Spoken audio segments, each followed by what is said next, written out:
જય Hind. Gujarati study and education ચેનલમાં તમારા દરેકે દરેક મિત્રોનું હાર્દિક સ્વાગત છે. તો જોઈએ આજે આપણે વિડીયોમાં એક નિબંધ છે જેનું નામ છે અતિવૃષ્ટિ અથવા તો મેઘરાજાની મહેર અથવા તો વર્ષાનું તાંડવ અથવા તો પ્રકૃતિ મિજાજ બદલે ત્યારે શું થાય. આ અલગ અલગ રીતે મિત્રો નિબંધ પૂછાઈ શકે. તો આ નિબંધના મુદ્દા આપણે મિત્રો જોઈ લઈએ.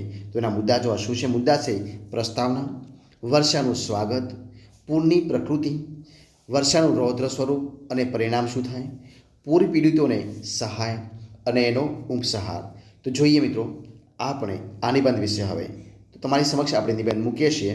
જો શરૂઆત કરીએ આપણે નિબંધની, તો ગ્રીષ્મના આકરા તાપથી અકળાયેલા લોકો વર્ષાના આગમનની ચાતક નજરે રાહ જુએ છે. આકાશમાં એકાદ વાદળી નજરે પડતા જ લોકોના મન થનગની ઉઠે છે. ત્યારબાદ વીજળીના ચમકારા, વાદળોના ગડગડાટ અને પવનના સુસવાટા સાથે વર્ષાની સવારી આવે છે. ત્યારે બધે આનંદનું વાતાવરણ ફેલાઈ જાય છે. મોર કળા કરી આનંદ વ્યક્ત કરે છે અને દેડકા ડ્રાઉં ડ્રાઉં કરવા લાગે છે. કોયલ કુહુ કુહુ કરતા ટવકી ઉઠે છે. આમ સૌ આનંદપૂર્વક વર્ષાનું સ્વાગત કરે છે.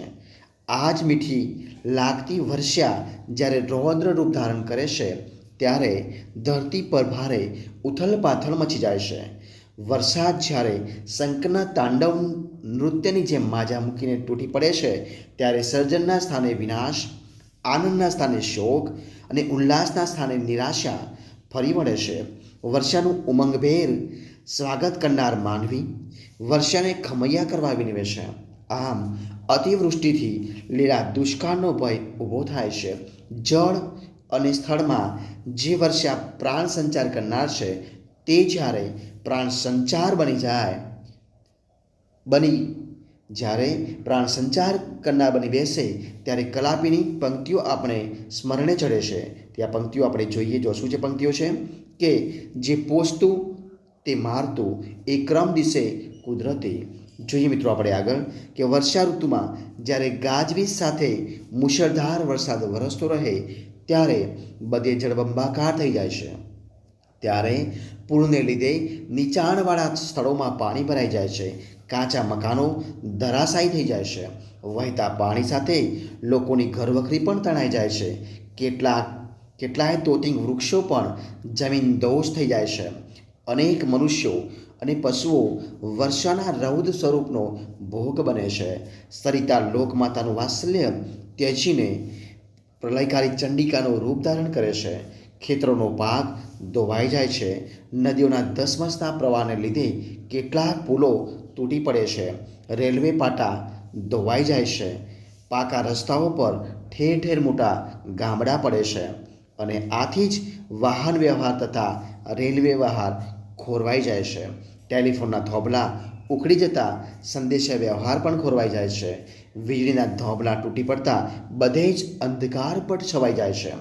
ચારે બાજુ ભયંકર વિનાશના દ્રશ્યો નજરે પડે છે અને કુદરતના રૌદ્ર સ્વરૂપથી માનવી ત્રાહિમામ પોકારી ઉઠે છે. માનવી આવા કુદરતી પ્રકોપ સામે નિઃસહાય બની જાય છે અને એટલે જ પ્રકૃતિના આ રૌદ્ર સ્વરૂપ વખતે માનવીની માનવતા જાગી ઉઠે છે.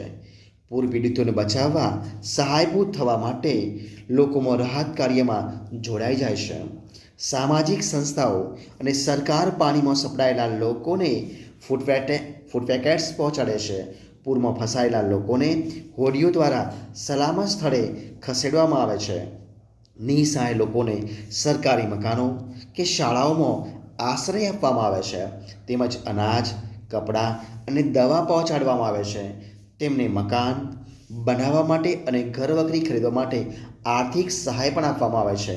કાદવ કીચડ અને મૃતદેહોને ખસેડવાનું કામ યુદ્ધના ધોરણે થાય છે.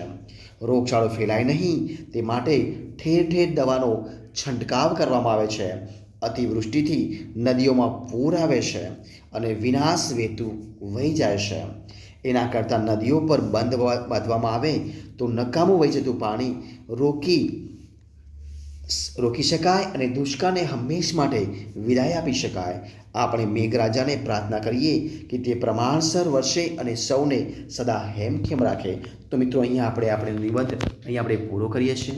જો તમને મારો વિડીયો ગમ્યો હોય, પસંદ આવ્યો હોય, યુઝફુલ લાગ્યો હોય ને તો એને લાઈક કરો, કોમેન્ટ કરો, તમારા મિત્રોને વિડીયો શેર કરો અને છેલ્લે ચેનલમાં નવા હોય તો ચેનલ સબસ્ક્રાઈબ કરો. ફરી મળીશું એક નવા વિડીયો સાથે. ત્યાં સુધી બની રહો.